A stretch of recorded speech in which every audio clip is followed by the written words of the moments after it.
Welcome to The Cap, where we are here to speak with college reps and other professionals in the field of college admissions to help answer all your questions and guide you through every step of the process. So if you're serious about college admissions, you've come to the right place. Are you ready? Let's talk about it. And now, here's your host, Dr. John Durante. Welcome to The Cap, the College Admissions Process Podcast. I am your host, John Durante, and I am here to introduce you to college admissions representatives and other professionals in the field of college admissions. Our purpose is to serve you, the students and parents, so that you may gain insight straight from the people who ultimately make the decisions. Regardless of whether you apply to a particular school being highlighted in a given episode, you should listen to all of them, as each guest will give you tremendous insight and advice on every aspect of the college admissions process, prompting you to come up with your own follow-up questions for when you visit campus or meet with a college admissions representative yourself. Don't forget to visit our website, www.collegeadmissionstalk.com, or the show notes of each episode to access the alphabetical list of all the colleges available with the related audio link to the right of each school. The alphabetical list provides you with on-demand access to all of the episodes so that you may listen whenever you wish. And if you want to receive links to episodes before they are released on the podcast, along with other related resources, please fill out the email opt-in form also available on our website and in the show notes of each episode. Lastly, please email me with any questions or comments at collegeadmissionstalk@gmail.com. So are you ready? Let's talk about it. Welcome to The Cap, the College Admissions Process Podcast. I am your host, John Durante, and it gives me great pleasure to introduce to you today Todd Reinhardt, who's the Vice Chancellor for Enrollment at the University of Denver. Todd, thank you so much for being here today. How are you? John, I'm great. Thanks so much for having me and for including University of Denver in this very popular podcast. Well, I appreciate that. It is a true honor and a pleasure. So, Todd, let's start by me asking you, what are some of the things that you personally love about the University of Denver that make it so appealing for so many students to want to apply and ultimately attend? Sure. Well, first, John, let's talk location. You get to live in the great state of Colorado and the great city of Denver. We're about 5 miles south of downtown, so we're not downtown. We definitely are an urban campus, but our kind of surrounding area is really more of a residential neighborhood. So our students, and then I'll answer your question, but our students, the first 2 years you actually live on campus, but our third and fourth year students who tend to live off campus are literally only a couple blocks away because they live in the neighborhood kind of near our campus. So what are some other unique things? One, we're a medium-sized private school, and there aren't many of those. So, we've got a lot of the things you're going to see at those smaller liberal arts colleges where smaller classes, personal attention, great faculty teaching those classes and really engaging our students. But yet we also have a lot of the characteristics you're going to find at a large public flagship. We have Division I athletics. We're an R1 research institution. We also have probably all the academics and schools and colleges and majors that you're going to find at those larger schools. So yes, we have great liberal arts. We have phenomenal, political science and creative writing, but we also have an outstanding business school and an outstanding engineering and computer science school. So it's kind of a perfect combination, I'd say, academically and size-wise. We're probably small enough that you still know a lot of people, big enough that you're always meeting new people. You have also some independence, and some of your life is still private, if you will. And I think the other things that are attractive, one, if you want to study abroad, DU should be on your list. We're always one of the top schools as far as the percentage of our students who go abroad. Another thing that is really unique to us, we actually have two campuses. One main campus for your majors, minors, all your classes, but we also have a mountain campus. It's about 2.5 hours north, and we really dig in and use it. It's not just, hey, go up there for a weekend and goof off. This is where we're going to do maybe boot camps on ethics or writing workshops, leadership workshops, but also get our students out into the great outdoors, doing ropes courses, rock climbing, hiking, camping. It's a 700-acre campus. Wow. about 2.5 hours north of our urban campus, which our urban campus is probably about 130 acres. So it's 7 times bigger than our main campus, and our main campus feels pretty big. But so there's I think a lot of great reasons to have Denver on your list.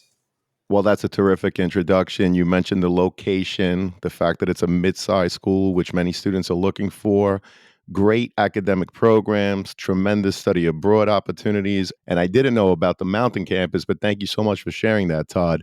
So I was also curious, Todd, because visiting campus before committing to a school is so important for the student to really get a feeling of the school and the surrounding area. So when a student comes to campus, what are the areas that they absolutely should visit? And what are some questions they should be asking to help them determine whether or not the University of Denver is, in fact, the right fit for them? Great question. I think a few things, and I think it maybe is different. This advice might differ depending on where you are in school. So let's say if you're 10th or 11th grade, and you're not visiting schools, in some ways you're just trying to get general ideas, general senses of, hey, do I want something out of state? Do I want something more in a college town or more access to a large city, like Denver has? Do I want big or small enrollment? Just what are the types of things you're trying to get the big picture feel. So definitely, you want to do the information session and the tour that all of the universities and colleges offer. Most of us do it twice a day. So you're going to get to see a lot of the different academic buildings and the library and either the student union, the community commons, whatever the schools call it. You want to start to get a feel for those things. I also think if you have time, but maybe this is more for when you're admitted, because I do think you have a different lens when you're a senior and you've already been admitted.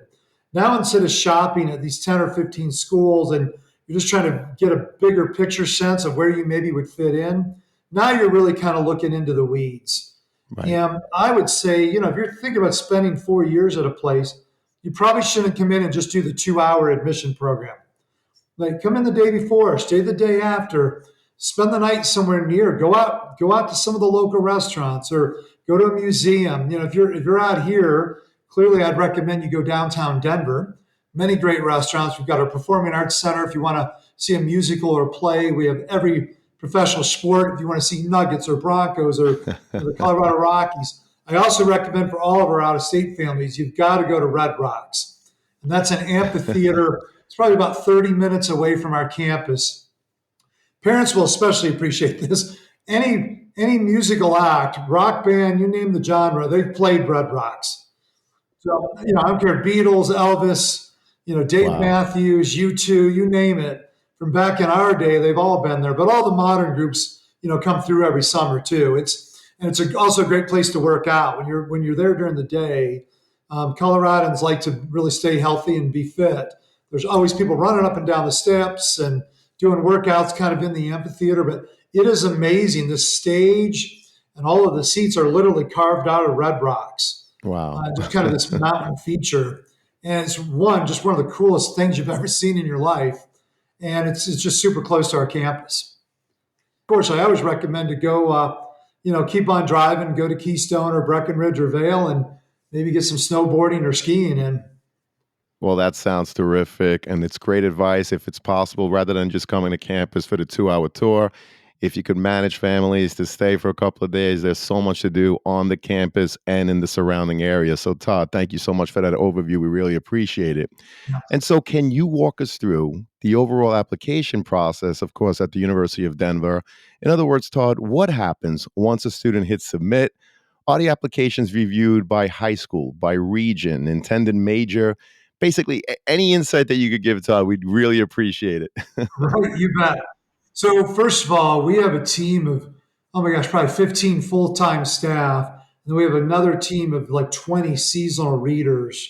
And a lot of those seasonal readers are former admission counselors who've been on our team and they're now retired. And they still want to work and be engaged. They just don't want to be the road warriors and go visit 150 high schools every fall anymore.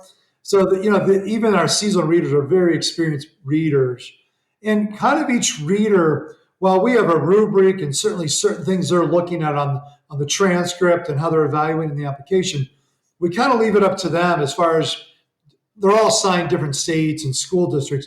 Some prefer, hey, I'm going to read all of my applications from New York and kind of do all those together, or I'm going to do it by school. So if I have 30 applications from the same high school, I'll focus on that school, read all 30. But we don't really have a rule around that. It's kind of up to the reader if they want to do it by their state or if they want to do it by high school. Or some of them, literally, as a file comes in and gets added to their queue, they're literally just reading in order as they come into their queue. And, it could be different high schools, different states, because they all have multiple territories. And there's really not a rhyme or reason. I think it's just a personal preference. It doesn't really play into, how our decisions finish. I think it's more just a preference for each individual reader. Well, we appreciate that insight. Thank you so much, because so many students and their parents, they really want to know what happens once they hit submit. So again, Yeah. thank you so much for the overview. That's terrific. And of course, Todd, the overall number of applications schools are receiving are on the rise thanks to so many things, such as schools going test optional, for example, which we'll talk more about later. So with an increase in applications, how do you determine how many students to accept, waitlist, or deny when you don't have necessarily the number of applicants that will actually attend if in fact they're accepted? To make matters worse, those percentages, your yield, change from year to year. So do you lower your acceptance initially and increase the number of students that get placed on the wait list? How does it work, Todd? Again, Yeah. any insight would be greatly Right. appreciated. And John, you realize we are still trying to figure these questions out. Like if I really knew the answer to these questions, I would be a multimillionaire right now. It's a great question. You're trying to peel that onion back and kind of give families an inside, look behind that curtain, if you will. But it's a really tough job, right? Our job is an art and a science, and the good news is we receive over 20,000 applications every year for a class of about 1,600 in the fall. The bad news is we receive 20,000 applications. And, to your point, students have a lot of choices. In some ways, a private selective school like Denver, the applicants themselves almost self-select. In other words, most of the students who apply to us are really strong students, and they've taken a good curriculum, they go to good schools, and they make our decisions really difficult, Right. right? So we don't get too many students, for example, who apply and they don't have a 3.0 GPA, for example. That I think everyone in our top quarter or even more have a 4.0 or higher, right? So Right.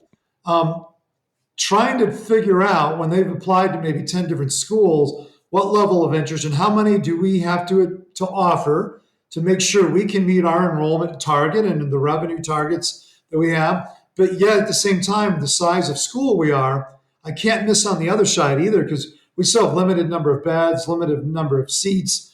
I talked to you earlier about how we have small classes. The deans expect me to honor that, right? That we're not going to suddenly put 30 or 40 students in a room when they're expecting 20. Right. Right. Understood. So yeah, it is an art and a science. We use a lot of data.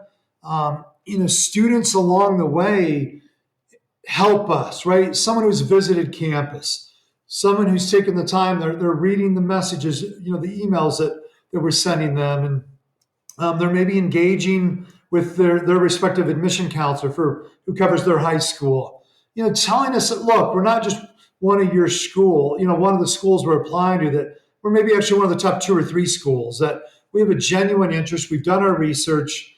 We know that, personally and academically and financially, that this is a really strong place for us. And it's not just, hey, I'm applying, I'm just going to kind of see if, what happens. We're trying to find in our reading process more and more of those students. Because if I don't use some of those factors, I'm either way under enroll or way over enroll. And if we do that, you're going to be interviewing someone else for this podcast. Well, I understand, and thank you so much. And I agree, your work is definitely not only an art, but also a science. And you touched upon it a little bit. And I'm curious, Todd, what are some of the things that students do to demonstrate their interest in attending the University of Denver? And do you track such things as part of your overall process? Right. We do track a number of things, but we don't try to quantify it. So, we're not looking necessarily, oh, well, this student has this like score versus someone else's score. And we do We do score students for other reasons, but that's more to help us kind of manage some of our communications and marketing. But when we're doing admission, it really is a holistic review that we don't compare students on any number of factors. When we're looking at a student, we are looking at that student. We're looking at their transcript, the classes they've taken, the trends in their grades, right? And their essay and their RACs and their activities. And then we're also looking at those other factors. Hey, have they visited campus?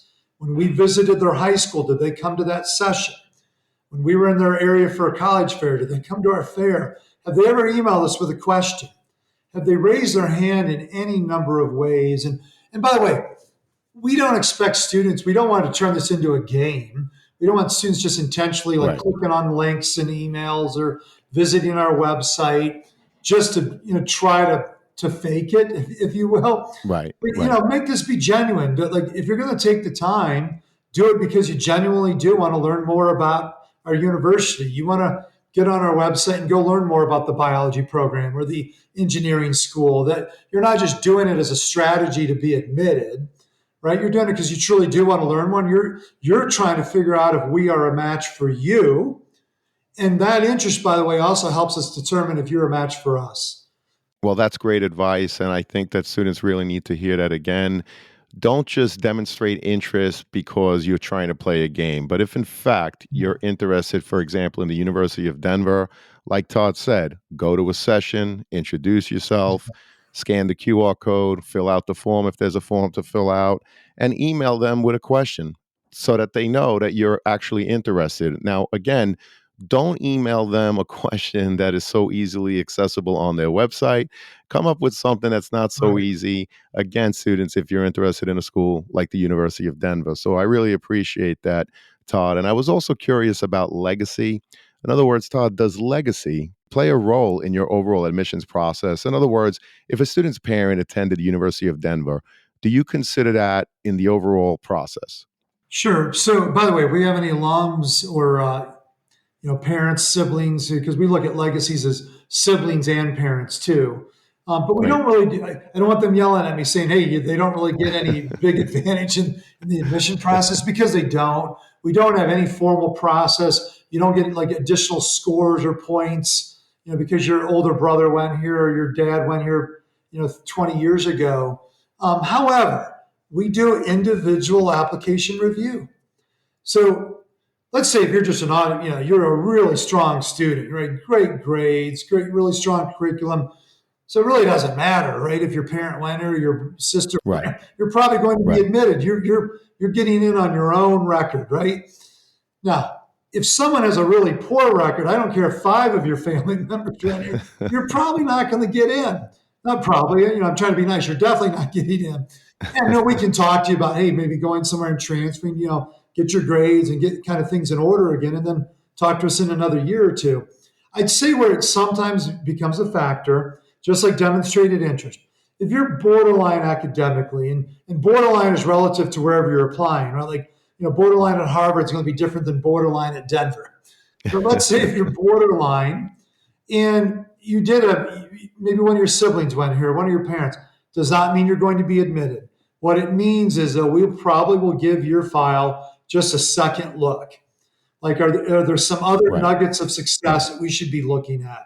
Did they do, maybe their overall GPA is not as strong as we, as competitive with our pool, but maybe in 11th grade, they really were working hard. The light bulb went off. Their grades got a lot better. And we're more admitting you because of that trend you're starting to show that you've maybe put 2 or 3 semesters in a row together now. And we maybe gave you that look because of a connection, if that makes sense. But I would say 99% of our decisions, it's not a factor at all.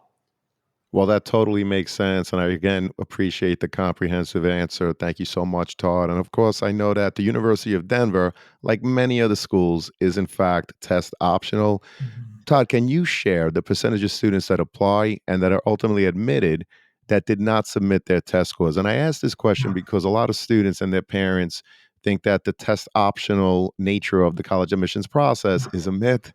So that's why I'd be curious to know what that percentage is. Yeah, and I'll answer that. I also just want to maybe back up and just talk about test Sure. optional a little bit. One, we went test optional before the pandemic. Right. Most universities had to do it because there were no tests available. Students weren't able to test. So therefore, pretty much our entire country went test optional. And by the way, it was the right thing to do. And 99% of them have remained test optional because that's still the right thing to do. And I think Right. they've kind of realized what we did before the pandemic, that as a value and as a philosophy, we really wanted to de-emphasize test scores. And we realized that it didn't tell us a whole lot, right? That a test score alone was not correlated very much with your first year GPA. It was hardly correlated at all with whether you'd retain into your second year. And really, when we did all of our data, most of it was dictated on what classes did you take and what grades did you earn. That was far more predictive of how a student's going to do on our campus. I think when we took high school grades and test scores together, and then we removed the test scores, I think I lost 2 percentage points of the correlation with first year GPA on our campus. Wow. Meaning that's a pretty small risk, Yeah. right? That when we're doing Absolutely. admission decisions, if I'm only losing 2% of the explanation on how you're going to do on our campus, I think we're okay giving up that 2%, that extra 2% lift, I guess. And then back to your main question. When we were test optional before the pandemic, about a quarter of our pool would apply test optional, about 75% would submit test scores. Pandemic hits, that about flips. Not quite all the way. We've been pretty consistent. About 60% of our students apply without test scores, and about 40% submit scores. So our overall admit rate, it's basically the same for both groups, right? And truthfully, back in the day when we had the test scores, they played such a small role in our decision to admit or deny someone. When they were admitted, where it did used to play a larger role was on our merit scholarships. So once we had already decided to admit, we were trying to figure out how to distribute our merit awards, the test scores played a big role. They don't anymore. I mean, they certainly, for students who want to submit it, certainly we consider it. It is part of the role for merit for them. But then students who don't submit, who are optional, we really put them kind of in a different matrix. We're evaluating them kind of on a different scale. So the weight of whether they get merit or not, for example, is really more on their curriculum and their grades. And they're not really moving up and down our scale, obviously, because they don't have a test score. So when you look at the admit rates or percent of our class who gets merit, it's about the same for both groups. What's up, podcast friends? I'm happy to share that we've teamed up with Dormco to make your dorm decorating a lot easier. Why Dormco? They offer quality and durability, affordability, and a wide selection for bedding to storage solutions and everything in between for your dorm room.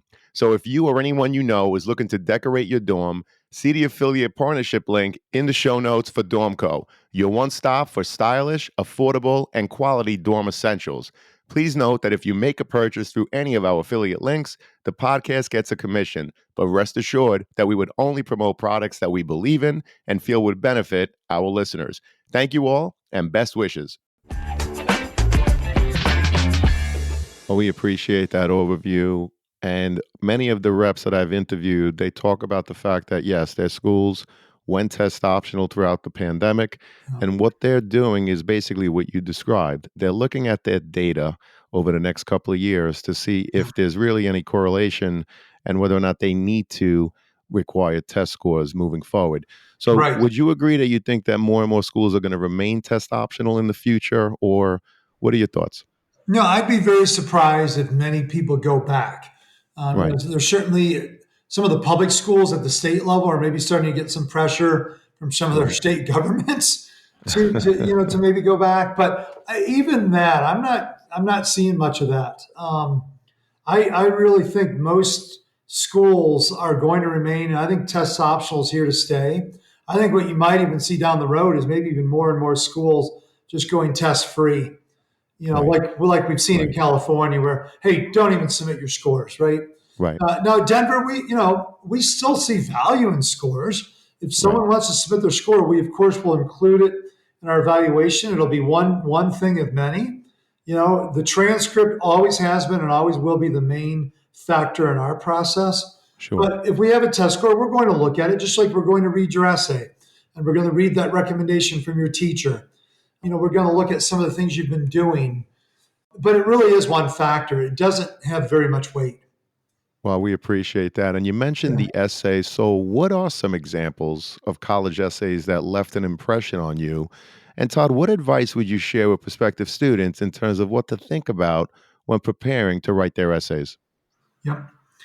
I'd say in some ways I would go back to what we talked about with demonstrated interest. Let it be genuine, right? Like don't use demonstrated interest as a strategy, right? Do it if you're genuinely interested in a university, you're going to surf their website or visit their campus. And I'd say the same thing with an essay. Be genuine, be you. And what I mean by that is you're not writing what you think we want to hear, Right. right? What you think we want to read. And when you get 20,000 applications a year, we get a lot of different types of essays. Don't think that you have to stand out because remember, we're not comparing. We're going to read your essay only when we're reading your file. So this is your time to give voice to your application, right? We don't need to see that you're a Pulitzer prize-winning writer, right? I don't expect a 17 or 18-year-old to be, winning the Pulitzer Prize for a college essay they're writing. Right? I don't think you're going to get it published in the New York Times or the Wall Street Journal.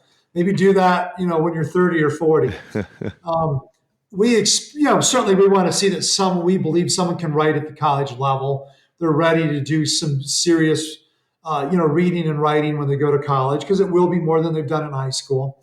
But we're also not looking for this piece, like I said, that's going to be published, in the Wall Street Journal. Right. And also, we talked about like legacies and demonstrated interest. I'd say in some ways it's true for the essay too. If you're a really strong student, you've got a strong curriculum, you've got a lot of things in place, you'd have to write a really bad essay to get denied, right? Like it would have to be pretty obvious. And the same thing, if you have a 2.8 and you write the Pulitzer Prize winning essay, you're probably not getting in. Good for you. You're a great writer, but you really should have had better grades, the last 3 or 4 years. So I'd say the essay, you've got to put it in proper perspective. What we really want to do when we're reading is just learn a little bit more about you. What are you going to be like as a roommate? What are you going to be like as a classmate? How will you contribute to our campus? What do you do for fun?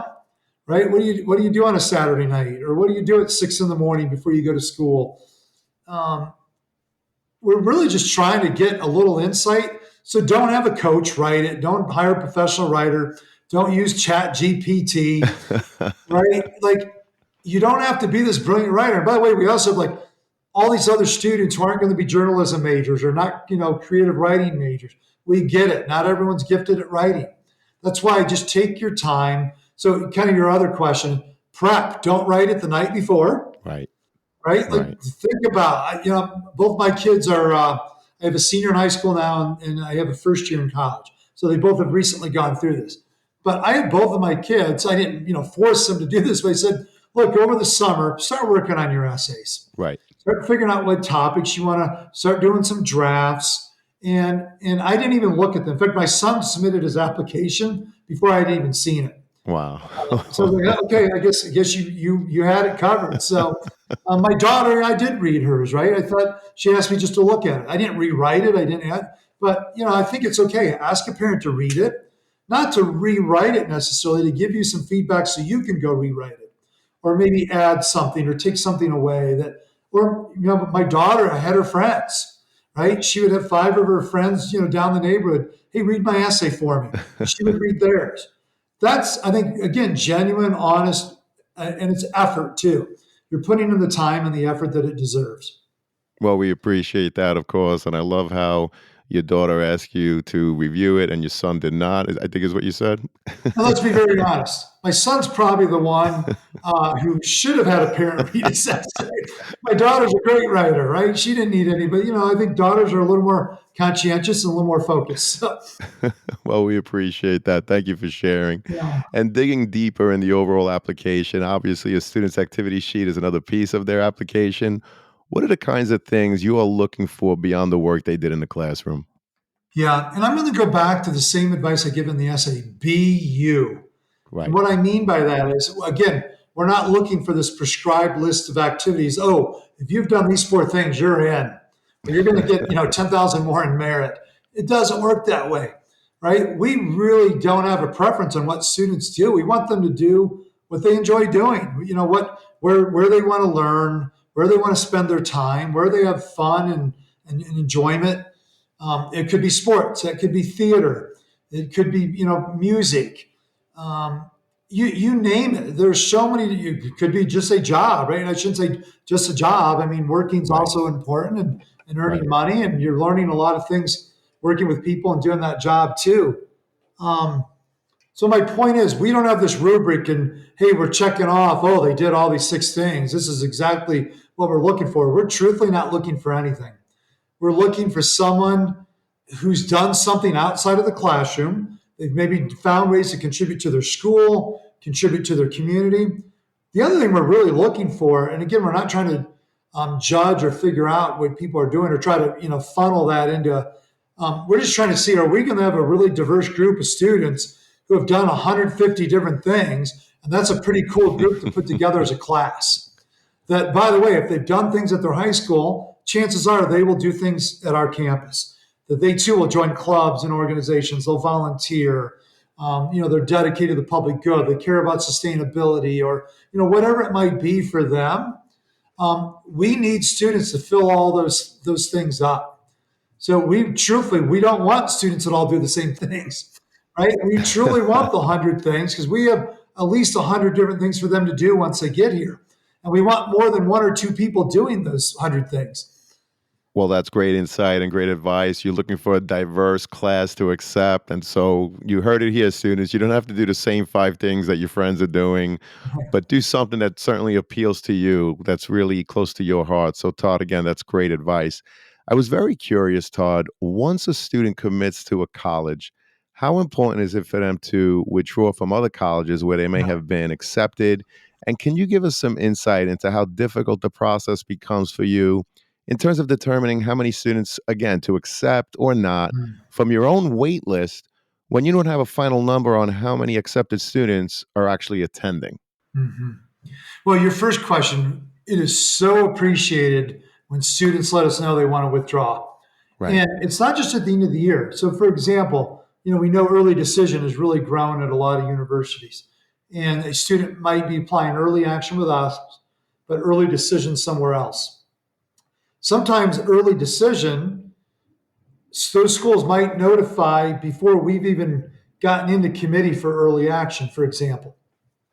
But if a student gets in an early decision, instead of maybe letting us know before May 1, it really helps when you just simply just email our office, say, look, I'm withdrawing. I just got into early decision at XYZ. Right. And we're able to withdraw their app before we go into committee to make our decisions. And that just freed up a spot for someone else. Right. So it's a really courteous thing to do for your fellow classmates and fellow seniors across the entire country. Not just students at your high school, that if you're withdrawing, you're opening up a spot for anyone in the country who's applied to Denver. And then same thing kind of later in the year, once we get into waitlist season, if people who are in our admit pool let us know, hey, it might be April 1, let's say, and the decision deadline's not until May 1, but they've already deposited and made a decision in another school. If they let us know that might free up a spot before May 1 for someone on my wait list that, hey, one of my admitted students just withdrew. I can maybe take now a student from my wait list and offer them that spot. I wish far more students would do it. Well, that's great insight. Thank you so much for sharing that. So students, remember, if you apply to 10, 12, whatever the number is, and you're accepted to your dream school, whatever that school may be, very important to withdraw from all of your other acceptances, because there might be someone on a wait list who's looking at that school, again, whatever that school is, as their dream school. So it's really just to have integrity in the whole process. It's very important. Once you're accepted, once you commit, withdraw from all of your other acceptances. So Todd, I really appreciate that insight. Yeah, that's a good thing. And I love how you said, it's integrity, it's responsibility. The other thing, the good news for the students, when you do that, I'm going to stop sending you 10 emails a week, and I'll stop filling up your mailbox with postcards and brochures. So in some ways, you're helping yourself. Well, that's another point I didn't consider, but thank you so much for sharing that as well, Todd. Yeah. And I was also curious, the University of Denver, can you explain what you offer to students that may have had an IEP in high school in terms of helping to ensure that they continue to be successful once they're on your campus? Yeah, great question.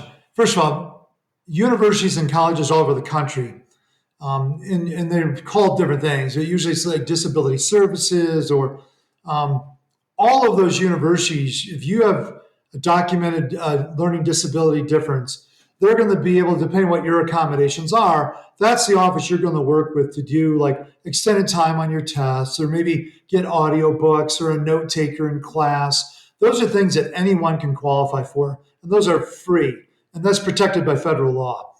What a school like University of Denver, though, also offers on top of that, we have a program called the Learning Effectiveness Program, and we call it LEP. Mhm. That's the acronym. That's also it's a fee. So students do pay an extra fee every quarter. I think for the year it's maybe $4,000, somewhere in that. But essentially, what you're getting with that, you still would get all your service, your accommodation. So you would still get, let's say, extended time or a note taker if you've qualified for that. But what you're paying for with LEP is you're getting a coach, kind of a personal academic coach who's going to meet with you once a week, and they're going to work with you on executive functioning. So to keep you organized, make sure you're meeting deadlines. What tests do you have next week? What papers do you have due in 3 weeks? They're going to help you like start to have a calendar and start to figure out that, hey, you're not going to start working on that paper the night before. Probably if it's a 6-page paper, you might want to work on that even a month or so before. Mhm. And get, when do you go to the library to do research? When do you start writing your first draft? And they're there to also help and look over some of your work. And they also have tutors that are part of that program in any subject. So whether it's science or writing, you name it, they have tutors that you can work with. You get so many hours with those tutors every week. And there's only a handful of schools that really have exceptional programs like I'm describing, and we are one of those. And we've had this for over 40 years. We're kind of known for it. Wow. Well, that's terrific. And Todd, I always include the Office of Undergraduate Admissions in the show notes. If there are any other links that you want to provide the students and the parents, Mhm. certainly just email them to me. And of course, I'll make them available in the show notes to everyone. So, Todd, thank you again for an amazing conversation. Unfortunately, this leads us to our last question, which is what are your top three pieces of advice you would provide students and their parents who are getting ready for the college admissions process? John, first of all, you are an excellent interviewer, and hopefully families have found Wow, thank you. great value in this. And I've enjoyed spending the time with you. Boy, I could go another hour giving people advice on this process, but I'll probably just share a few things. One, enjoy this process. You only get to go to high school one time. You're only going to be a senior once, and you're only going to go through this college admission process once. Don't stress out. And hopefully, listening to a podcast like this, you're going to understand it's going to be okay. Like you can navigate it. There's a lot of schools for you. Don't worry about sometimes what you see in the media that you're not going to get into all these places. There's so many schools. Our national admit rate is over 50%. When you put all colleges and universities together, Right. 80% of universities admit more than half of their applicants. So don't always Right. believe, I guess, everything you're seeing in the media that it's going to be okay. You're going to find your home. But I think the main advice I would give, it's a 3-step process, and the students are in control of 2 of those 3. And for the parents who are business people, most of us as adults, if we had a business deal and we controlled 2/3 of the deal, tell us where to sign up for that, right? So, and let me walk you through. So the first step is students get to decide where to apply. You decide if you're applying to 3 schools, 5 schools, 10, and you get to decide which ones. And truthfully, you get to decide your own stress level. Are you going to apply to schools that have admit rates over 50%, which is totally fine? Those are great schools. Or are you going to apply to 5 or 6 or more schools that all have admit rates in single digits? That could be a really stressful, anxious process. Why do that to yourself? So, I mean, it's great to maybe have a couple, but I'd also have some where you think you're a pretty strong match. So the students get to decide. The second part does get kicked to people like me, right? That in the admission process, the colleges decide who we're going to admit. But even that second process, the students still have a lot of control. You've decided which classes you're going to take. You've decided how much effort you're going to put into your homework and studying for exams and really the grades you're earning. You own your classes and your grades.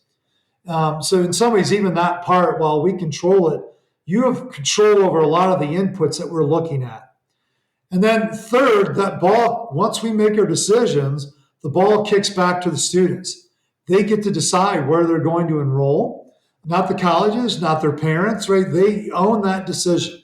And by the way, I think parents should be involved. This is a big life decision. Parents and family members know you better than others. Get their advice. It's fine to ask them their advice and get their, but still make your own decision. It's fine to, it's just like when reading a file and we have all these different factors. We pay attention to all the factors, and I think students should do that too. But at the end of the day, it's really their decision. And they're the ones not just going to school there, they're going to be living in that city or town or state for 4 years.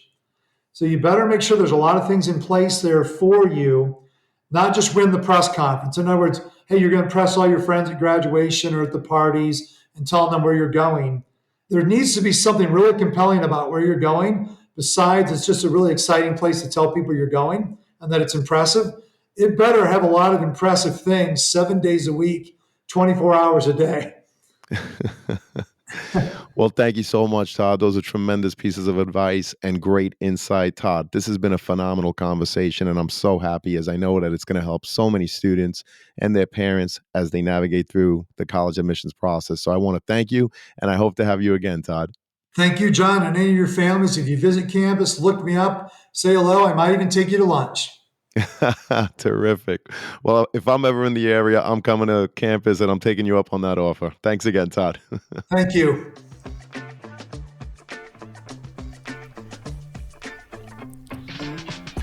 Thank you for joining us on this episode of the CAP, the College Admissions Process Podcast. We hope you enjoyed the show. If you did, please don't forget to tell a friend and follow us on Facebook, Instagram, Twitter, and wherever you listen to your podcasts. I am your host, John Durante, and I look forward to seeing you on the next episode of the CAP. What's up, podcast friends? I'm happy to announce that we've teamed up with some fantastic affiliate partners to further enhance your overall college journey. So do you or someone you know needs stylish dorm decor, trendy college apparel, or top-notch test prep? Whether it's creating a cozy home away from home, flaunting the latest in college apparel, or securing top-notch test prep help, we've got you covered. Check out our affiliate links in the show notes within each of these categories, which we believe will help you, our listeners. Please note that if you make a purchase through any of our affiliate links, the podcast does get a small commission. But rest assured that we would only promote products that we believe in and feel would benefit you, our listeners. So check out the links in the show notes and share with anyone you think may benefit. Thank you all, and best wishes.